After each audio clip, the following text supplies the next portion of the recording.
రక్షణ పొందుటకు నేనేమి చేయవలను? అపోస్తుల కార్యము 16 అధ్యాయం 19 వచనం నుంచి 34 వచనం రాయబడ్డది. మహాభక్తుడు, దేవుని సేవకుడు, అపోస్తులుడు అయిన పౌలు తన అనుచరుడైన శీలతో కలిసి మాసిదోనియ ప్రాంతంలో సంచరిస్తూ యేసే రక్షకుడిని బోధిస్తున్నాడు. ఫిలిప్పి పట్టణంలో లూదియా అనే స్త్రీ వారు చెప్పిన బోధన నమ్మి యేసుక్రీస్తు రక్షణను అంగీకరించింది. ఆమె ఇంటివారు బాప్తిసం తీసుకున్నారు. మరి ఒక పట్టణంలో పూతోను అనే దెయ్యం పట్టిన ఒక బాలికను స్వస్థపరిచాడు. ఆమె తన యజమానులకు బాగా డబ్బు సంపాదించి పెట్టేది.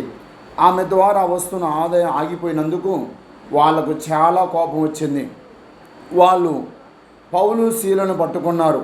వాళ్ళిద్దరిని బలవంతంగా గ్రామ చావిడి దగ్గర తీర్చుకుని పోయారు. న్యాయాధికారులు ముందు నిలబెట్టారు. ఈ మనుషులు యూదులు రోమీలమైన మనము చేయకూడని ఆచారం గురించి ప్రచారం చేస్తున్నారు. మన పట్టణాన్ని గలిబిలి చేస్తున్నారు.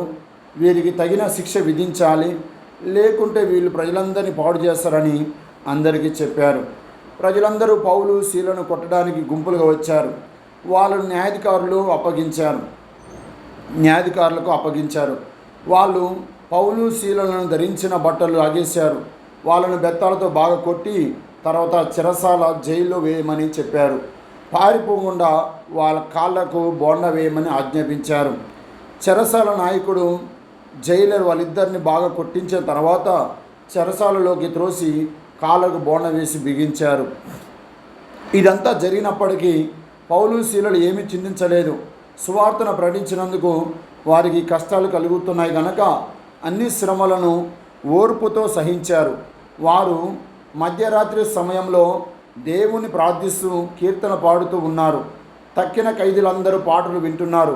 అప్పుడు అకస్మాత్తుగా గొప్ప భూకంపం కలిగింది. చెరసాల పునాదులు గోడలు అదిరాయి. తలుపులు వాటంతా అవే తెరుచుకున్నాయి. అందరి చేతులకు వాళ్ళ కాళ్ళకు ఉన్న గొలుసులు బంధకములు ఊడిపోయాయి. ఇప్పుడు ఖైదీలందరూ ఎలాంటి నిర్బంధం లేకుండా ఉన్నారు.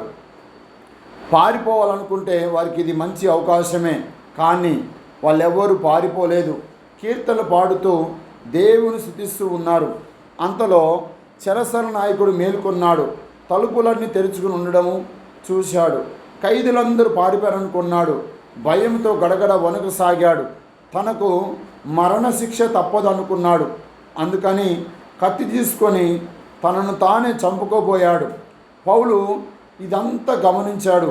చెరసాల నాయకుడిని ఆపాడు. అతడు చేయబోతున్న పని మంచిది కాదని చెప్పాడు.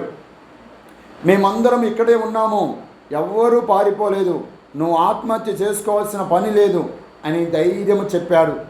అప్పుడు చెరసాల నాయకుడు సిపాయిలతో దీపం తెప్పించాడు. ఖైదీలందరూ ఉన్నారా లేరా అని లెక్కించాడు. అందరూ ఉన్నారు, ఎవ్వరూ పారిపోలేదు. అప్పుడు తృప్తిగా గాలి పీల్చాడు. అతడు న్యాయాధికారులను ఆజ్ఞ పాటించి నిర్దోషులు మహాభక్తులైన పౌలు శీలను బాగా కొట్టించాడు. బందికానలో వేసి కాళ్ళకు బోండా కూడా బిగించాడు. దొంగలు, అంతకులు, దేశద్రోహులు విధించే శిక్షను వారికి విధించాడు. వాళ్ళు ఎంతో ప్రేమను, దయను, ఓర్పును ప్రదర్శించారు. పారిపోయే అవకాశం వచ్చినా పారిపోలేదు. చెరసాల నాయకుడు హృదయం పశ్చాత్తాపంతో నిండిపోయింది. అయ్యో, ఇంత మంచి వాళ్ళు నేను ఎంత కష్టపెట్టానో అని బాధపడసాగాడు. అతడు భయముతో గడగడ వణుకుతున్నాడు. పౌలు శీల దగ్గరికి వచ్చి వారి పాదాలపై సాగిలపడ్డాడు. అయ్యలారా, రక్షణ పొందాలంటే నేనేమి చేయాలి అని ఏడుస్తూ దీనస్వరంతో అడిగాడు.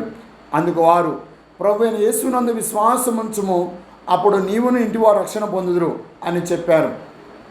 వాళ్ళు చెరసాల నాయకుని ఇంటికి వెళ్ళి ఇంటి వారందరూ దేవుని వాక్యం బోధించారు.